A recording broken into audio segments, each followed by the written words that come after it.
Hey everybody, welcome back to my channel. Today I want to show you around my grow tent, and I wanted to do sort of a completely unedited, raw footage of some of the plants that I have. So I'm going to start over here. These are some Paphiopedilum seedlings that I have. This half is Paphiopedilum dianum. This half is Paphiopedilum spicerianum. So I'm getting some good growth out of these. As you can see, some of these new leaves look really nice and fresh. These I deflasked on October 26th in 2023. So it's been about 4-ish months now. And yeah, a lot of these are putting on some really good growth. Some of the smaller ones that I had, like such as here, putting on some new leaves that look pretty good. Here's some extra small ones putting new leaves, and they're looking good as well. I'm hoping that they might reach blooming size in about a year or so, I don't want to really give these away until I bloom them, just in case one of them happens to have a phenomenal flower. So beside here, I have some of my Pinguiculas. Here's a pot of dead ones. Here are some Pinguicula morinensis leaf pullings that I made, and they're now establishing. Yeah, I got a good number of plants from them.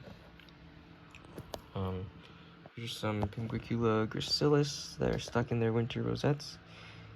It's starting to warm up now, so I'm hoping, and I'm watering them more, so I'm hoping that they'll maybe emerge. Here's some Pinguicula esseriana, leaf pullings that are still alive, and then in here I have a bunch of Pinguicula esseriana leaf pullings that are also still alive. Got my handy dandy thermohygrometer here. More carnivorous plants. Here's my Pinguicula gigantea. See, I have kind of a fungus gnat problem. But I have a solution temporarily that you'll see in a bit. Here's some of the morinensis that I pulled from that container. Some more gigantea. All right, here I have some more carnivorous plants. This is Drosera bermanii, which I started from some seeds. Let's see if you can see these. There's kind of a lot of bright green specks, and those are the seeds. And so, yeah, once these get bigger, I'm hoping they'll contribute to taking down these fungus gnats. All right, got some more slipper orchids now. These are Paphiopedilum, these ones, Paphiopedilum faireanum seedlings. These ones I deflasked on October 29th as well. So yeah, these are also approaching sort of the 3-4 month age, and again, I'm hoping to get these to bloom sometime within next year. So cool thing about this batch is it was made with a half album parent and half album, or 2 half album parents, and so statistically these should bloom 25% albino and 75% color form. So I'm excited to see what happens then. This is Paphiopedilum wardii. I got this one off eBay, and it has grown a bit since I've gotten it. You see there's 2 new growths here that are a lot bigger than when I first got it. And there's a third growth. Let me take this down. There's a third growth in there that's also emerging. I think, so I'm not too familiar with Paphiopedilums, but I think there might be a flower spike coming up soon, because this leaf is getting really small, and if you touch the plant here, it feels like there's a rod or something stuck inside the plant. So if that is a flower spike, I'm looking forward to that. Here I have some more paphs. Here's Paph micranthum. This one's supposed to be really hard to bloom, and so probably won't see very much happening with this one, at least in the next year. I did pot it up in a net pot because I heard that these things make crazy stolons, and if you keep them in a deep regular pot, those stolons can get lost and then just rot, and so the plant's wasting resources. Also micranthum.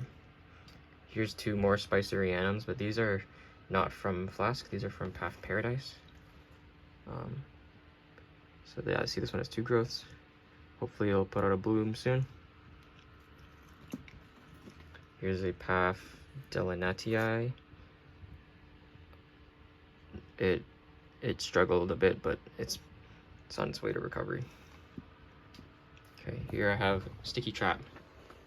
And you can see it's kind of helping with my fungus gnat problem. Getting a lot of gnats on these. Here is a Path Tyanum. It's sort of recovering as well. Here's a Vietnamense. It just put out this new leaf. It's so pretty and variegated. Or reticulated, I guess you call it. Yeah, really nice. It's blooming size as well, I think, so hopefully it can put out a flower soon. This is a Venustum I got off eBay. Growing well. You can see there's some new roots starting to emerge, so glad it's recovering. So these are more seedlings. These are Paphiopedilum charlesworthii, the album variety. So these seedlings are doing okay. This one I accidentally got some water in the crown, so it's probably a goner, but yeah, these ones also deflasked in these were November, so they're a little bit younger. So these are the Spicerianums from the first tray. These are the 3 biggest ones, and the 3 biggest Dayanums from the first tray. Oh, I guess I didn't talk about this. This is another Drosera. This is Sacilifolia, and again, seedlings. They're just little green specks that are starting to emerge. Okay, moving down now. Here I have, these are Arangus fastuosa seedlings that I mounted. These are deflasked again in January, so that would be like a month and a half out of flask. I'll show you the rest later. This is Asianthera or Pleurothallus leptotifolia. And you can see it's in spike right now. It's almost about to bloom. Cool yellow flowers. And it's growing. You see there's active growth point right there. And then there's also several other growth points down here. Let me see if I can show you. Put it like this. If you look carefully, there's some like paler spots. Those are all growth points. So specifically right there is one. It's not really focusing, but that's good. I love how this thing is on a super tiny mount, and I'm going to try to keep it on here as long as I can. So might have a gigantic plant on a tiny mount. Okay, next up is Masdevallia wagneriana. This one's also doing pretty well. There's a new leaf. There's another new leaf. Not much else to say about this one.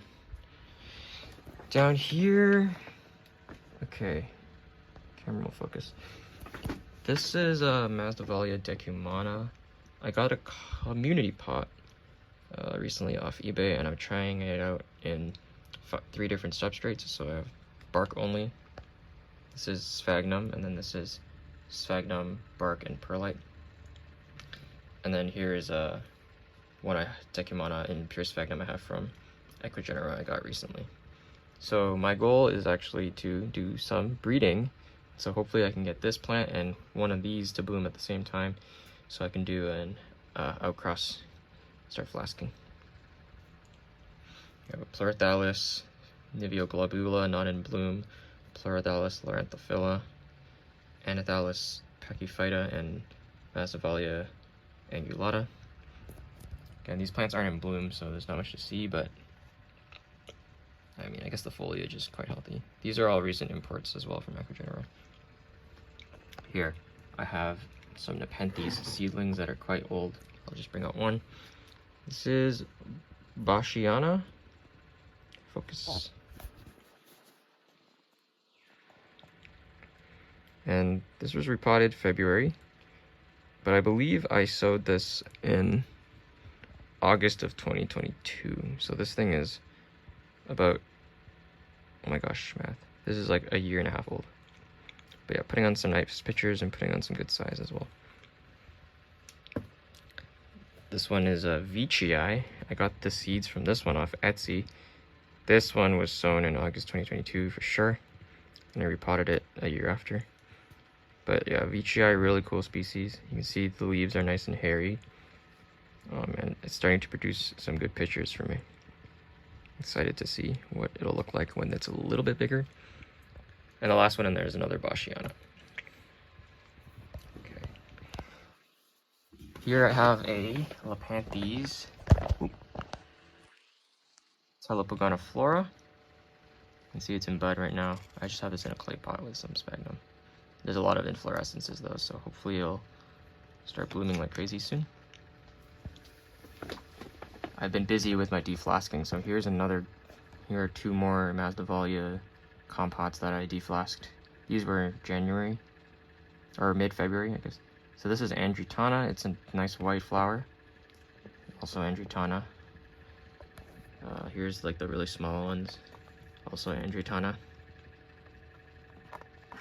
And here's some Decumana, which is these other compots. These were the really small ones that I separated out to try to revitalize them, and sphagnum. Some moss I collected. So here is actually my first attempt at flasking. This was a Lepanthes acarina that spontaneously selfed itself. So I did this on February 17th, so it's still too soon to see anything, but there's no contamination yet in the flask. There's no contamination yet. And I do see, like, there's one area where I put the seeds that starts to swell. So hopefully those will turn green and give me some protocorms. Some more Pinquicula leaf pullings. Okay, here's the last box. Here are the compots of Aerangus fastuosa, those three mounted ones. I just have them in bark. These are more Paphiopedilum seedlings, Tranlinianum, Alba variety. And then here are the larger ones that I took out of the compot.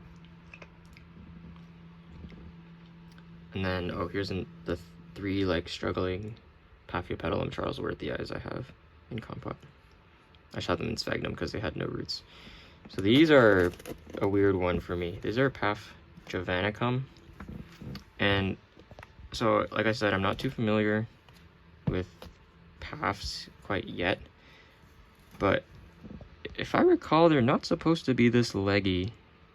So if anyone else out there knows what's happening, be nice to know.